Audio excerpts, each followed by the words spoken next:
Coming up next on KPBS Evening Edition, Governor Jerry Brown releases his budget proposal. It calls for deep cuts in welfare and threatens even worse cuts for education. Defense cuts could actually be a boon to San Diego as the Pentagon turns its focus west toward the Pacific Rim. And San Diego Council President Tony Young says he supports spending money on a football stadium, but he's got some conditions attached. KPBS Evening Edition starts now.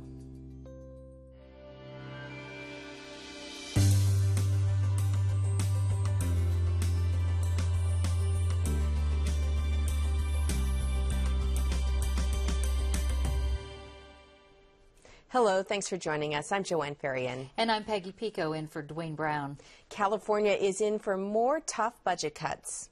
Today, Governor Jerry Brown unveiled his budget plan for the next fiscal year. He says the state's budget deficit is much smaller than last year at over just $9 billion compared to $26 billion last year.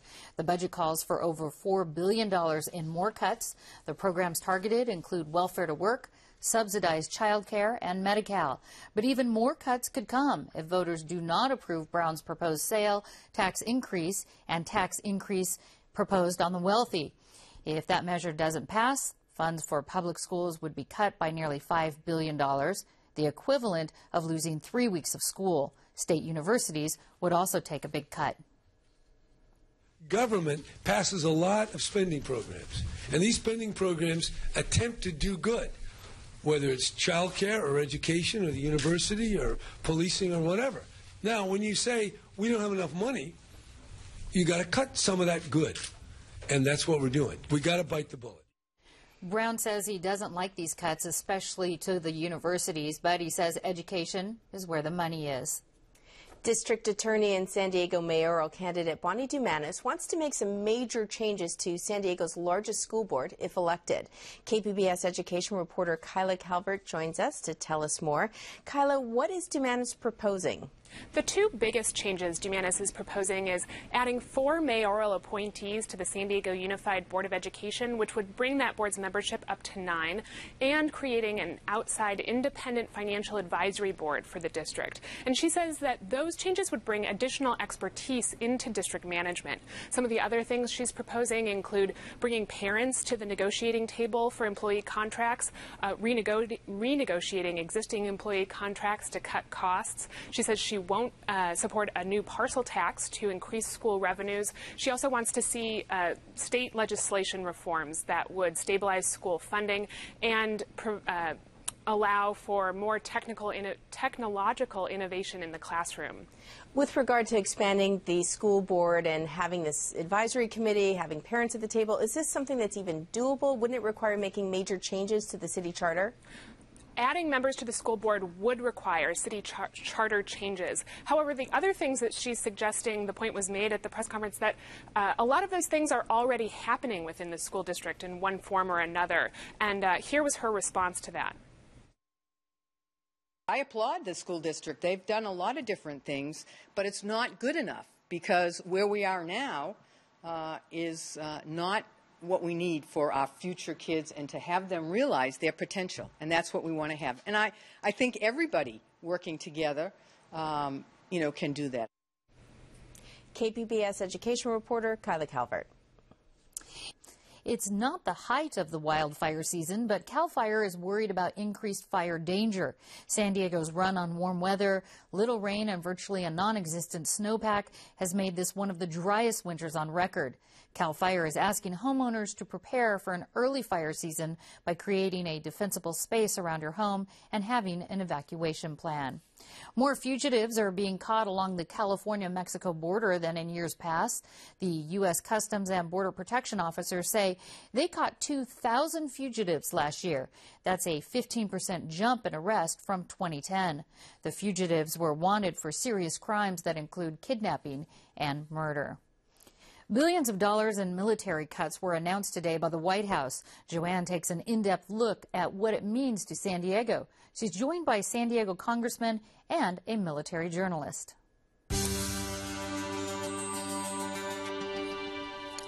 San Diego has a strong military presence. Anytime cuts are announced, there's concern over how that will affect our local economy, already struggling in an economic downturn. We'll find out how those cuts could affect San Diego. But first, let's hear what the president had to say about his new strategy for the U.S. military, where the focus will shift from the Middle East. We will be strengthening our presence in the Asia Pacific, and budget reductions will not come at the expense of that critical region. We're going to continue investing in our critical partnerships and alliances, including NATO, which has demonstrated time and again, most recently in Libya, that it's a force multiplier. We will stay vigilant, especially in the Middle East. Joining me first to talk about the president's new focus for the military and those cuts is Congressman Duncan D. Hunter. He represents San Diego's 52nd District, which encompasses parts of East and North County. Congressman, thank you for being here. Hey, great to be with you. Thanks for having me. Your reaction to the cuts and change of direction for the military? Sure. I couldn't actually hear which clip of the president you've had, but I've read what he and Secretary Panetta are planning. You know, in some sense, in general, if you're talking about the new sea air change and our focus in the Pacific and our focus on China and our focus closer to home, basically, and moving from the Middle East, when it comes to San Diego, I think it's actually going to be better for us than the old focus. And the reason is we're obviously on the West Coast in California. We've got some shipbuilders here. We have some large ship repair industry. We have the Marine Corps. We have the Navy. I think we're going to see benefit out of this. Long term and overarching, though, for the whole nation and for our global strategies going forward, I think it's going to be hard. It's a big change to not be able to fight two conventional wars in two disparate areas. I think that's going to be a big change. It's going to be hard for a lot of our military commanders to swallow. But at the same time, we have a lot to chew on right now, and it's expensive. And the big problem is we're spending too much money. So if we have to narrow things down, we have to be smaller, more efficient, quicker, and lighter. We still have to be able to fight one conventional war, and I think the president has his eyes set on our near competitors in the Pacific. Let's just put it that way. And counterterrorism throughout the world, and maybe leave it at those two things, and not say we have to provide counterterrorism for the entire world and take care of our near competitors that are close to us in the Pacific. We're not going to be able to fight another big land war in Southwest Asia or in the Middle East. It's simply too expensive. I know you had concerns about what these cuts, combined with the trigger cuts that are supposed to happen in 2013, what those two cuts together would do with regard to the strength of our military. What's your biggest worry? Sure, and actually, there are two big things, and they're two different types of cuts, first off. The ones that the president and Secretary Panetta are talking about that Congress put into effect also, those are picked and pointed and picked out by the Secretary and our Joint Chiefs and our military leaders. The second big cut, the $600 billion that gets cut over 10 years starting January of 2013, those are indiscriminate cuts, meaning OMB, the Office of Management and Budget, simply is going to cut across the board out of every program, out of every service. They aren't going to be, they're not going to do it strategically, and they're not going to do it intelligently, because Congress nor the Defense Secretary would have the say on where those cuts are made. That's the biggest problem there, beyond being just a whole lot of money taken out of defense in a very short time in an unthought-out way. That's my biggest concern. Okay. Congressman Duncan Hunter, thanks so much. Thank you. Well, my next guest is San Diego-based journalist Rick Rogers. He joins me now in studio. He's covered military issues for 25 years. He's a columnist for North County Times and host of Front and Center Military Talk Radio. Rick, thanks for being here. Thank you for having me. So you heard what Congressman Hunter said in terms of San Diego. This might actually be a good thing. So why is that? Well, because the big fish eat the small fish, and in this situation, San Diego is the biggest fish in the country. It has the largest concentration of military. It has 8 of the 10 largest defense contractors in the country.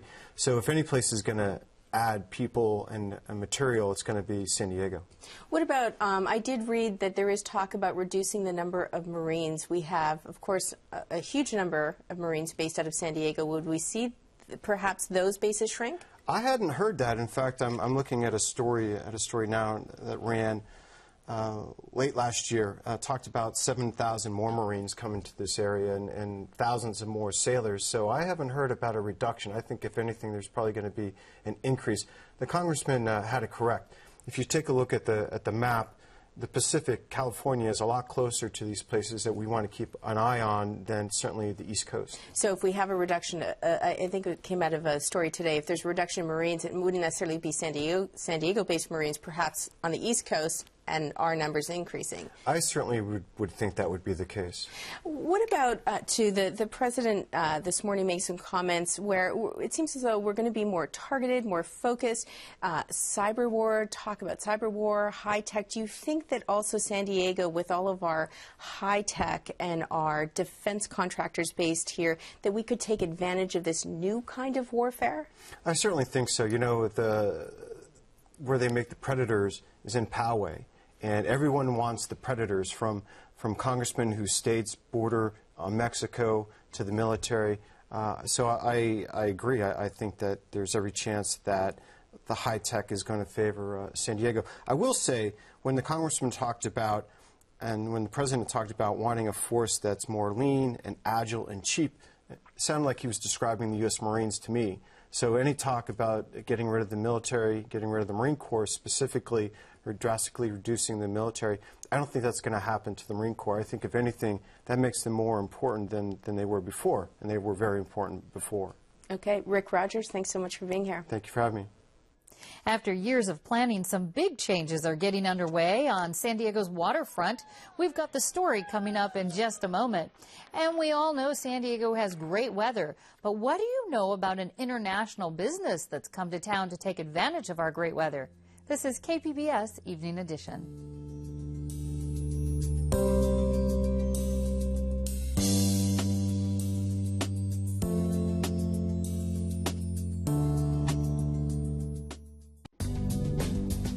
Tonight on KPBS, the story of Al the Barber of Encinitas and a long-hidden discovery at San Diego State are just part of Ken Kramer's About San Diego.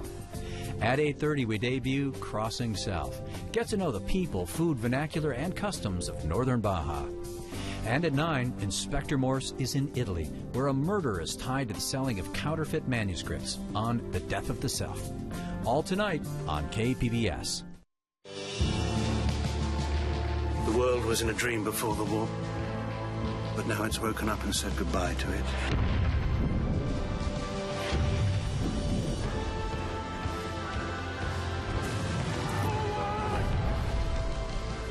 Tell him what's in your heart. Dear Lord, I beg you to keep him safe.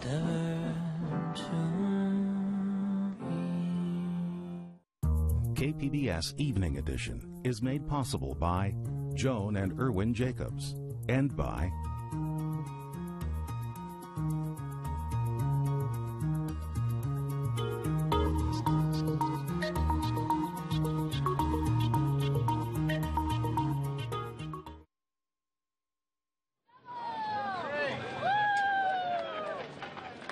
City officials broke ground today on the North Embarcadero Visionary Plan. The project will transform the San Diego Bayfront with gardens, open space plazas, a 30-foot wide promenade, and art by Pay White. The $28 million project is expected to be done by the summer of 2013. City Council President Pro Tem Kevin Faulkner says he's not worried about the funding. San Diego's successful redevelopment program, which is helping to fund this project in large part, has been put in jeopardy. But ladies and gentlemen, let's be very clear. While the future of redevelopment is in question, our resolve in finishing the entire North Embarcadero is not. The Port, City of San Diego, and Center City Development are funding construction and long-term maintenance. For the second year in a row, Council member Tony Young will serve as president of San Diego City Council. Joanne puts him on the record at the roundtable.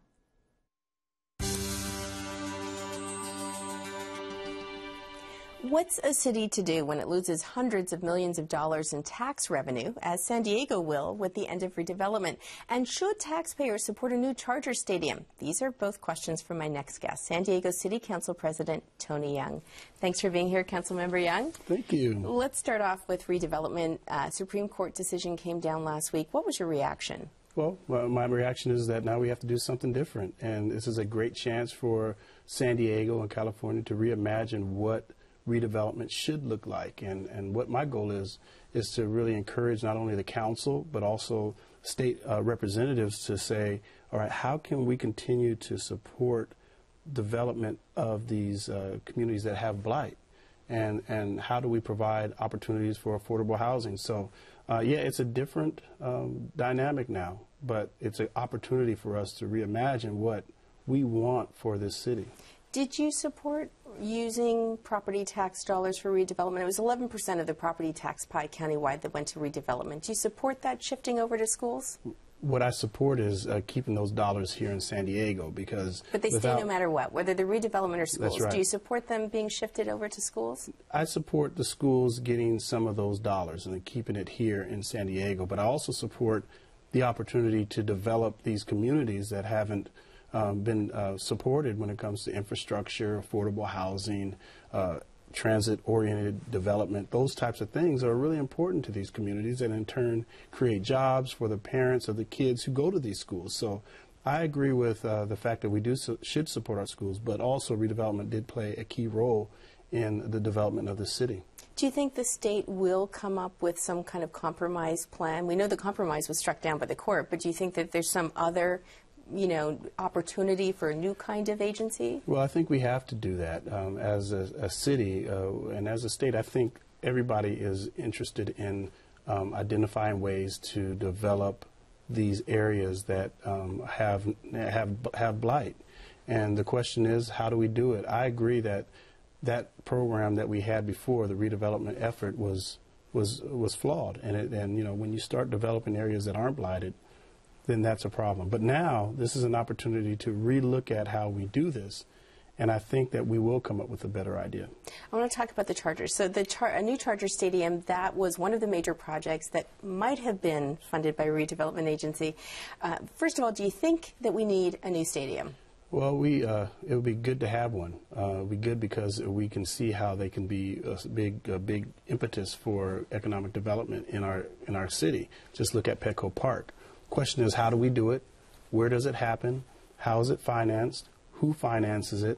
And those are the questions that are out. And for a whole year, we didn't know if we could use redevelopment funds for a stadium. And now it looks like it's going to be much more difficult.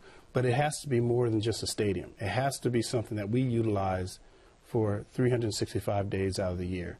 9 days of football games is not enough to build a brand new stadium, but there are opportunities to make a situation that really is beneficial for all of San Diego's year-round. Do you think public money should go into a new stadium? Public money should only be used if there's going to be a greater return. And if that is something that if I can be convinced that that could happen, then we should probably invest in ourselves as a city.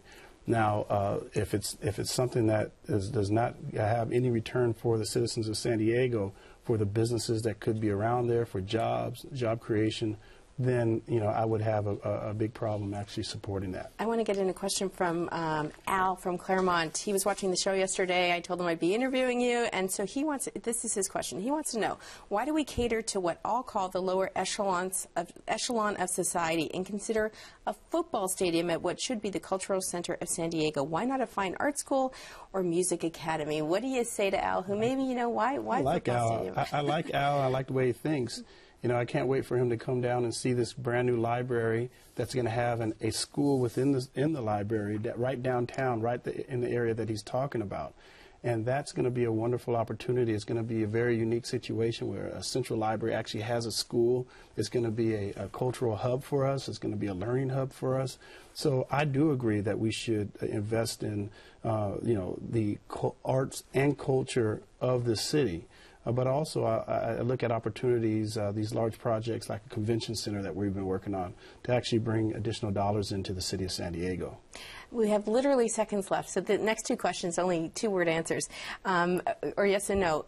Have you endorsed a candidate for mayor? I have not. And is there someone you like? I like individuals who want to work to support education in the city, to want to have a leadership vision for the city, and when that person is very clear to me that we've identified that person, then I might support them. We're going to have you back. I've got more questions. Okay, great. Council President Tony Young, thanks for being here. Thank you.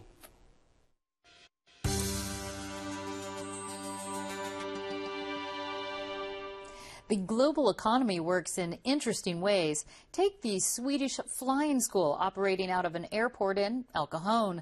The Scandinavian Aviation Academy teaches pilots from all over the world at their base in Gillespie Field.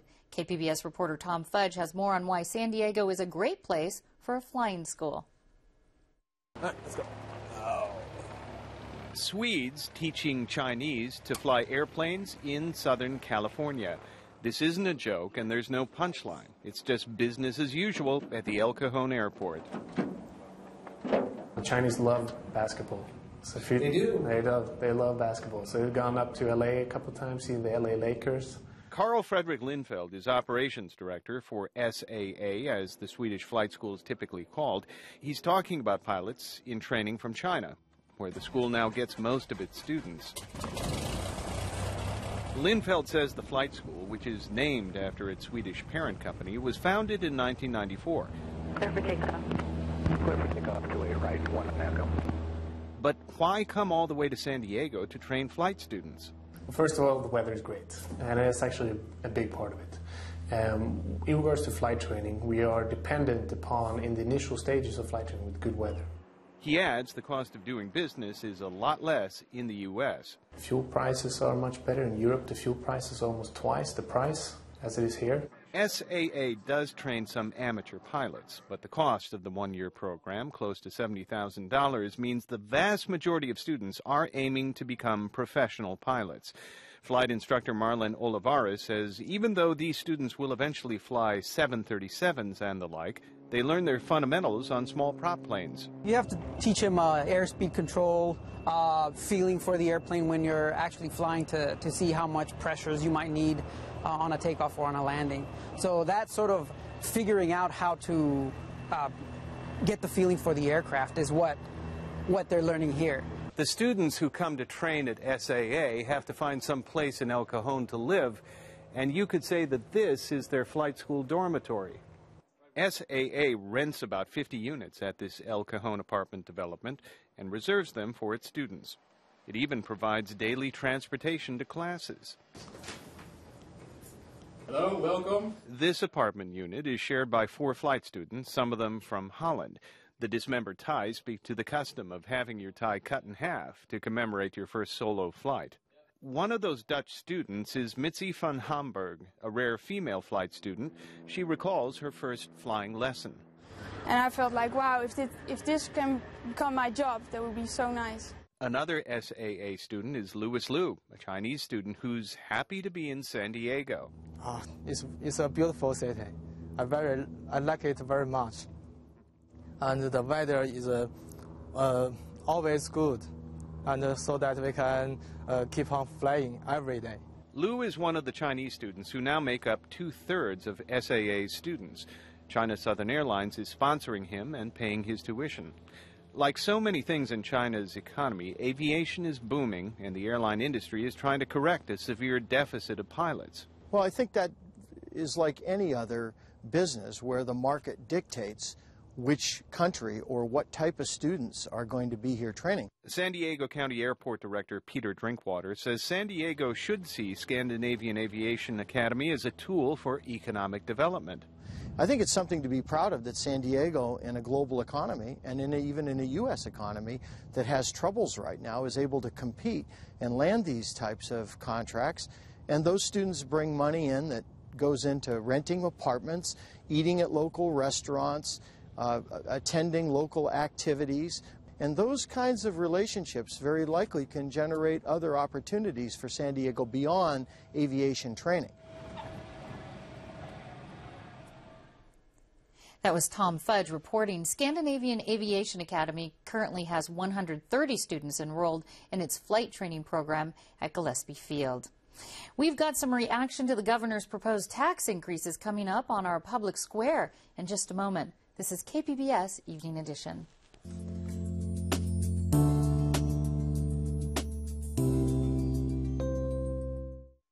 I'm Jeffrey Brown. On the next News Hour, 2 newsmaker interviews, Defense Secretary Leon Panetta and GOP presidential candidate John Huntsman. That's Thursday on the PBS NewsHour.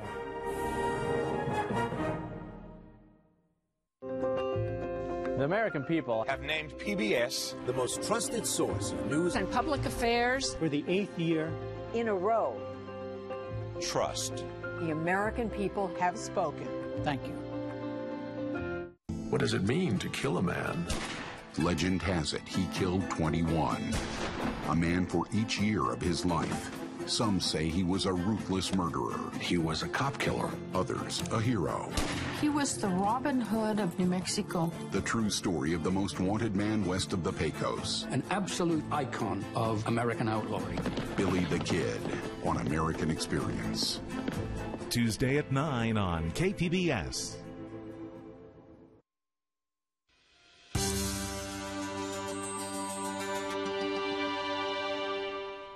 Welcome back to the Public Square on KPBS Evening Edition. As we told you earlier, Governor Jerry Brown's new budget calls for more education cuts unless his tax initiative is passed by voters this year. Brown says his budget proposal isn't pretty, but it's what it's going to take to balance the budget. Do you think Californians can take on a tax increase in the current economy? Or do you think there are other options out there besides Brown's proposed tax increase? Well, we heard from some of you earlier today, including Parker on Facebook. I'm more than happy to pay higher taxes if it would prevent further cuts to the education system. We need to have a well-educated workforce to stay competitive in the world economy. Tell me what you think. Write to me at jferrian@kpbs.org, or you can always follow us on Twitter or like us on Facebook. Now, let's go back to Peggy at the news desk for a recap of the other top stories.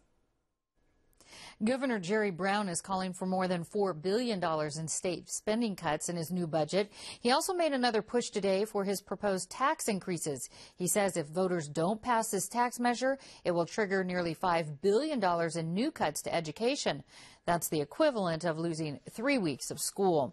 San Diego County District Attorney and mayoral candidate Bonnie Dumanis unveiled her own plan for San Diego schools. She wants to expand the Board of Trustees by adding members appointed by the mayor. And she says she also wants an independent financial advisory board and more transparency in district management. And CAL FIRE says our warm temperatures and dry weather mean higher fire danger. The agency is asking homeowners to prepare for an early fire season. You can watch and comment on any of the stories you saw tonight on our website, kpbs.org/evening edition. Thank you for joining us. Have a great evening, and we leave you with a look at the forecast.